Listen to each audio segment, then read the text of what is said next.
Hello, my name is Mark Kopanda. Thank you for reviewing my leadership project presentation on my experience leading an attorney budget training workshop.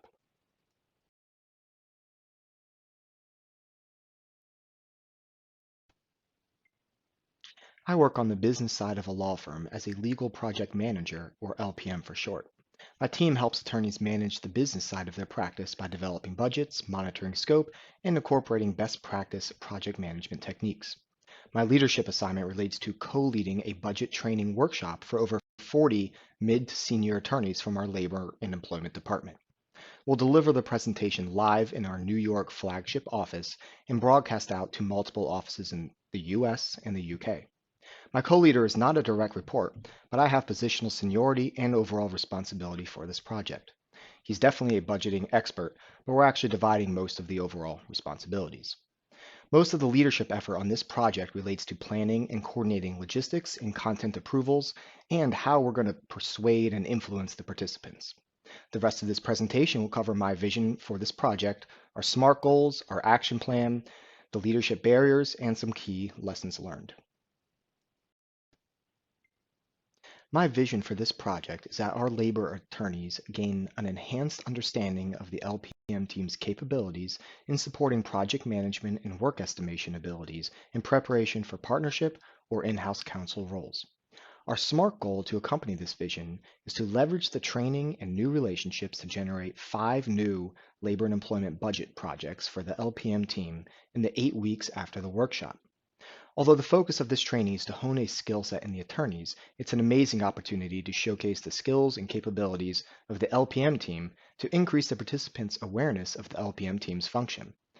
We far more often work with the senior partners rather than the more junior associates, so we have an opportunity to develop new relationships and make an impact in this department.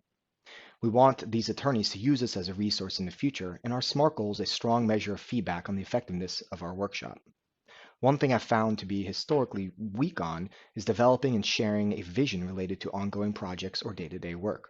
I actually shared this vision and SMART goal with my co-leader, and we found it to be challenging, but also a helpful exercise to focus our attention, sustain momentum, and to keep us motivated. This project's SMART goal is also clearly aligned with our LPM team goals and the firm's overall strategy. My action plan to support my vision and SMART goal include 3 key topics: logistics, content, and follow-up. Being a project manager at heart, I translated all of our open tasks to a Smartsheet document, which is our firm's go-to project management program. This was a good training experience for my co-leader, who's not as skilled with that program as I am.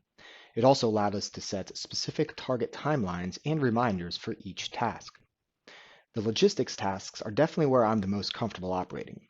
These are generally related to confirming the attendees, the timeline, soliciting approvals, and coordinating necessary support. Most of these tasks are complete, and the remaining items will be finalized the week of the workshop. Due to multiple scheduling conflicts and priorities, we ended up shifting the workshop date from mid-October to November 11th. The content review task is ongoing, and we're targeting an October 28th completion date. We'll need buy-in from multiple senior leaders as we refine the content to ensure it's relevant and meaningful for the audience. We already have historical training materials available to get us started, but we still need to tailor our case study to match the needs of the audience. The post-workshop follow-up is a critical component of our plan since it allows us to sustain momentum and build relationships with the attendees. We plan on sending follow-up emails, networking with the attendees, and sharing a survey to capture feedback to improve future workshops.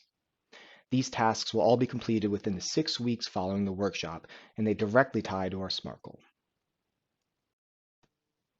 So how am I performing against my vision, SMART goal, and action plan?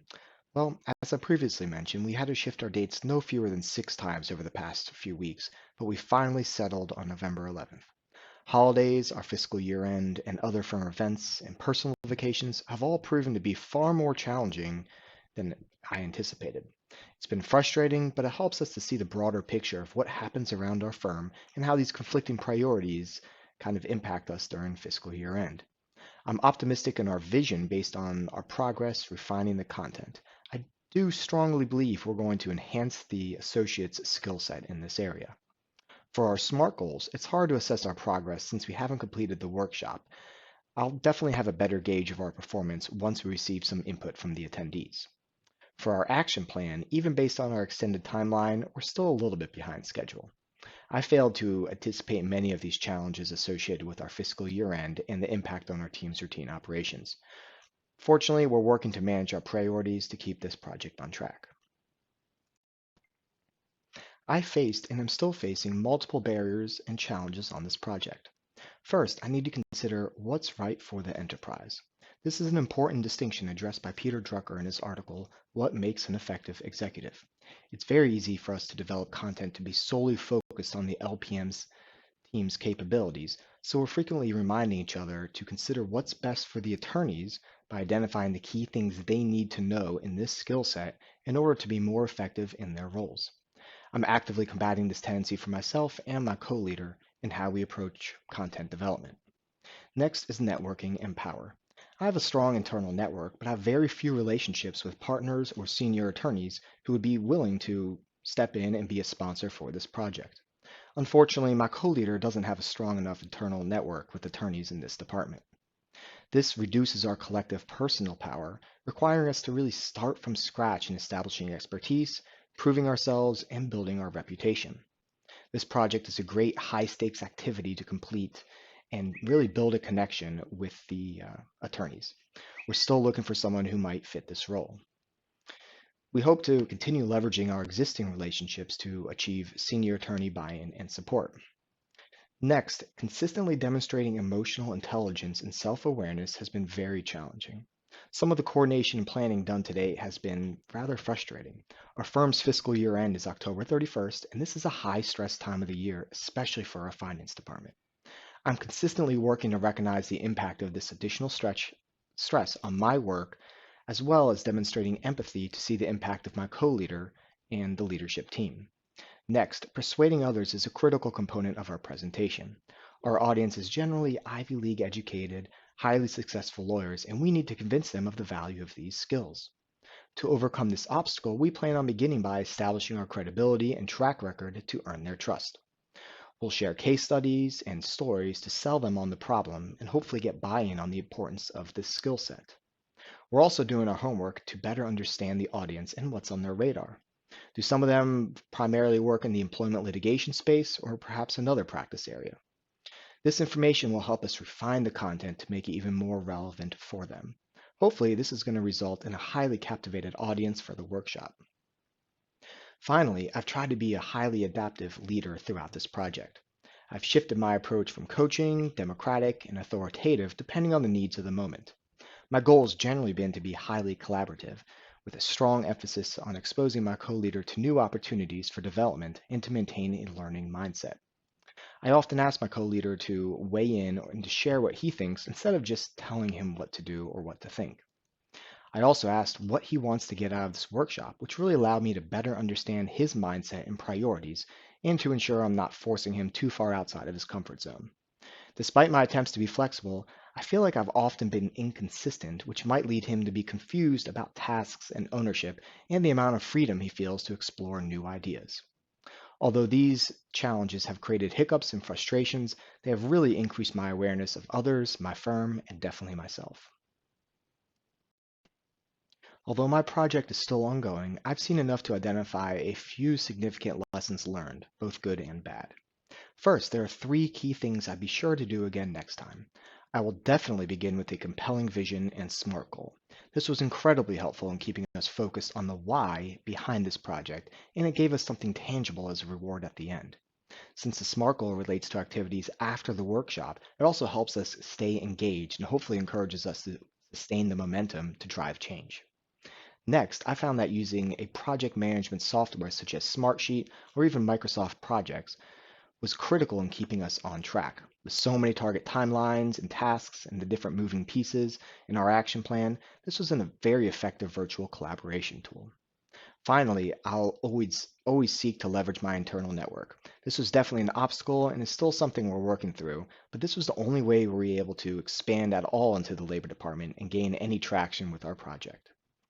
Next, there are a few things I would definitely do differently next time. First, I would have done a better job at performing a self-assessment before initiating the project.